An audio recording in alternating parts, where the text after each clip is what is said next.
1, 2, 3. All right, so because we had some problems with the play pause at last block, I had to add 2 more slides onto this block. So we were talking about food chains last block. So long marine food chains can lead to consumers at a higher trophic level, like tuna. And they don't use the energy as efficiently as short marine chains, such as those that are like supporting anchovies, sardines, things like that. So most fish production is equally divided between areas of upwelling and coastal waters. And if you look at this chart, you'll understand why.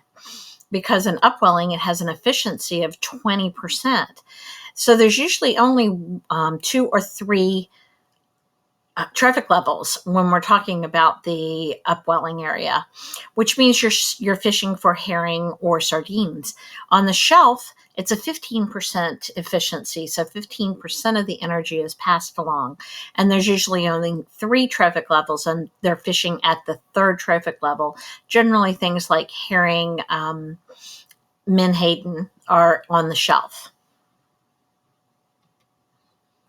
So areas of high productivity with the high nutrients and ample sunlight, which are the upwelling and the coastal areas, they have less trophic levels and less energy is lost and more energy is available to the next trophic level, which means that you're getting a greater fish catch with a greater energy level. Okay, on to today's topic, biomagnification and bioaccumulation, poisons. So humans have been, pause, 1, 2, 3. Okay, so on to today's topic, biomagnification and bioaccumulation. It's about poisons. So humans have been introducing synthetic man-made chemicals into the environment. Some of the examples that we're going to be talking about are called PCBs, polychlorinated biphenyls, and that's widely used in paints, plastics, and lubricants, and DDT, an insecticide for mosquitoes, which is now banned in most countries. We're also going to talk a little bit about heavy metals. So DDT was first used in World War II to protect against diseases like typhus and malaria. It's cheap, it's infectious. Pause. 1, 2, 3. DDT was first used in World War II to protect against diseases like typhus and malaria. It's cheap and it's effective as an insecticide. So it began to be manufactured for home use. Before it was banned in 1972 by the EPA for use in agriculture, about 1 trillion pounds of DDT had been made in North America.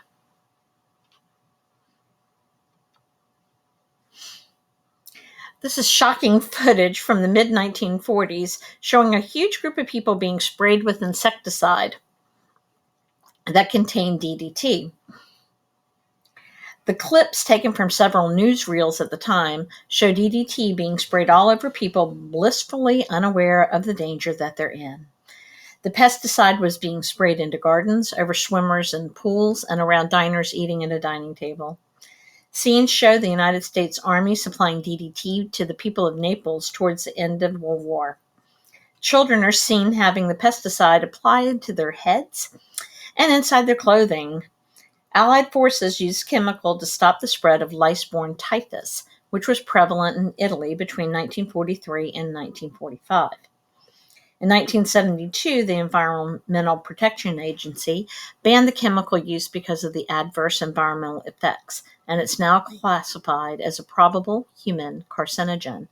Mammals exposed to DDT have an increased risk of liver tumors, and rats become sterile.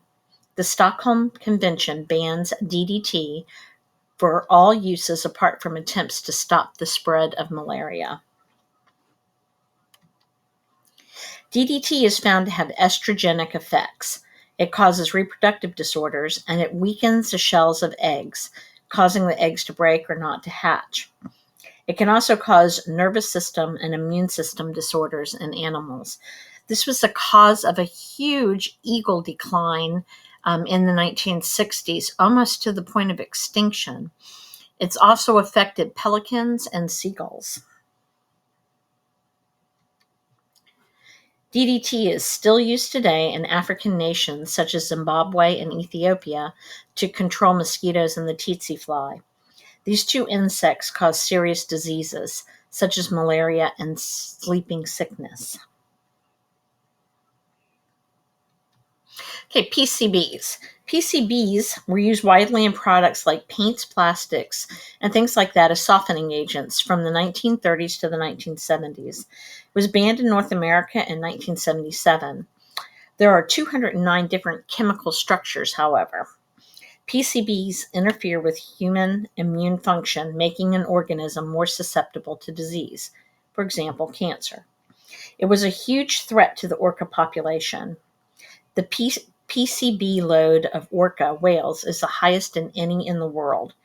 PCBs concentrate in the blubber of the whale. When the blubber is burned for energy, the PCBs are released into the bloodstream, where they affect the immune function. Calves born with the same PCB level as mother and then obtain more through the milk. PCBs affect the reproductive cycles of orcas and will remain so until at least 2030. Heavy metals are metal elements that are toxic to organisms. Levels of lead in soil have increased due to human activities. Lead is not considered safe at any level. Many electronics contain lead and must be recycled very carefully. Lead can cause anemia and nervous and reproductive system damage. Candium is also found in pause 1, 2, 3. Heavy metals are metallic elements that are toxic to organisms. Levels of lead in the soil have increased due to human activities. Lead is not considered safe at any level. Many electronics contain lead and must be recycled very carefully. Lead can cause anemia and nervous and reproductive system damage. Cadmium is also found in low levels naturally. Cadmium is used for the manufacture of plastics and nickel batteries. It is toxic to earthworms and causes many health problems in fish.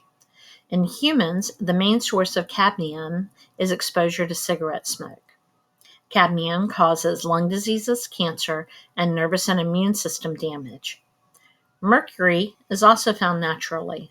Mercury has entered ecosystems through the burning of fossil fuels, waste incineration, mining, and the manufacture of items like batteries. Coal burning accounts for 40% of the mercury released into the atmosphere.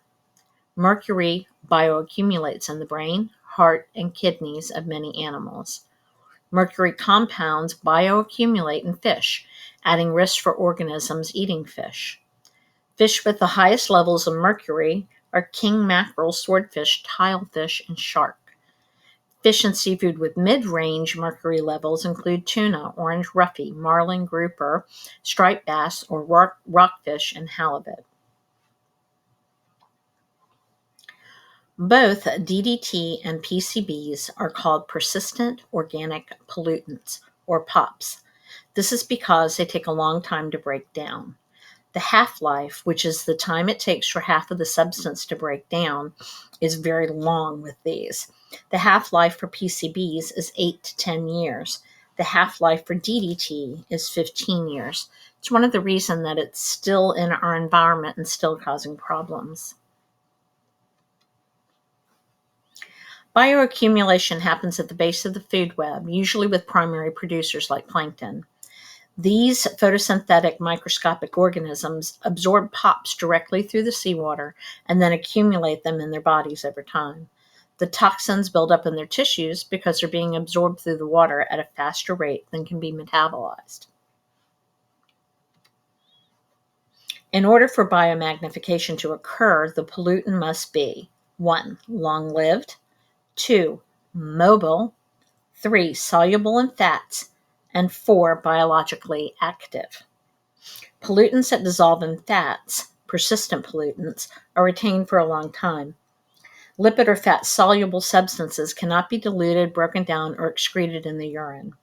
They accumulate in fatty tissues of organisms if the organism lacks enzymes to degrade them. If a pollutant is short-lived, it'll be broken down before it can become dangerous. If it is not mobile, it'll stay in one place and is not likely to be taken up by organisms. And if the pollutant is soluble in water, it will be excreted by the organism in urine. Biomagnification occurs when the concentration of a pollutant increases from one link in the food chain to another. So bioaccumulation happens at the bottom of the food chain. Biomagnification occurs as organisms are eaten up the food chain. Polluted fish will contaminate the next consumer and continues up a trophic food web as each level consumes each other, and will result in the top predator containing the highest concentration levels. In order for pause. 1, 2, 3.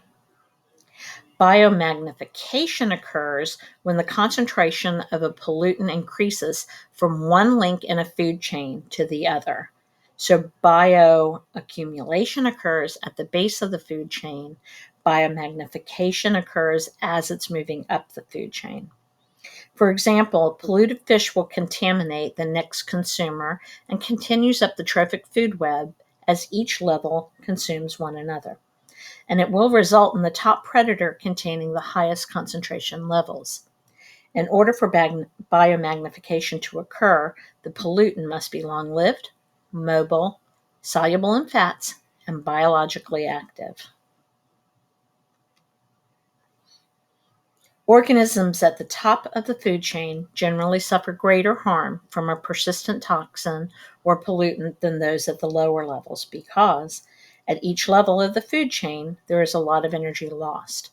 A predator must consume many prey, including all of their lipophilic substances and fats which carry the pollutant, which then accumulates in the fats of the predators.